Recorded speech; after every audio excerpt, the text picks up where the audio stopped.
And then there are artists that are bands, and they are very successful brands, and they build a thing called a business model.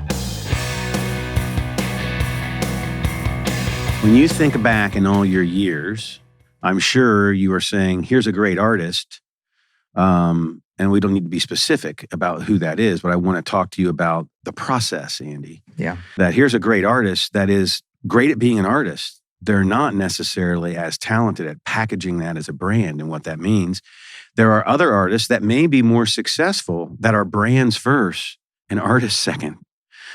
When you think about that, what do you think the challenges are in the landscape today, especially the speed, the digital terrain of bands becoming brands, and the validity of that, and if you even think it's necessary?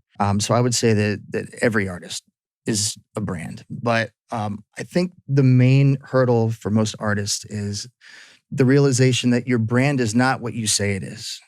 It's what other people say it is. And if there's a problem of, a disassociation between those two things, then either you're wrong about your brand or your communication strategy is flawed. It's one of those two things. So brand building obviously is important for any brand, any company, any artist.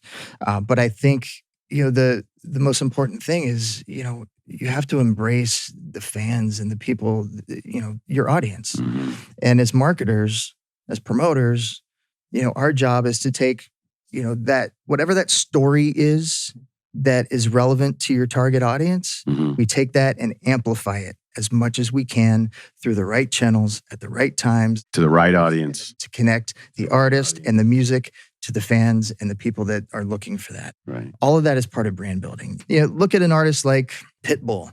If I say Pitbull, all of a sudden you get all these images, right? I do. Mr. 305, it's Miami. He's always well-dressed. He's got the glasses on. These are all parts of his brand. Yeah. He's got his own vodka, which is Voli 305, tying back into Miami. Yeah. He's got a clothing line. He's got a restaurant. I love 305. He had brand partnerships with Dodge, and it was Bud Light, and it was Dr. Pepper. So there are ways to tie into things that can stay on brand. But I think he was very smart and continues to be very smart, whether you like his music or not. Right. If you think about somebody who's made a brand for themselves, that's branding at its finest. I think that's a great example because he's actually tying in an entire region, a classification of music, a city, and he's done it beautifully. Yeah.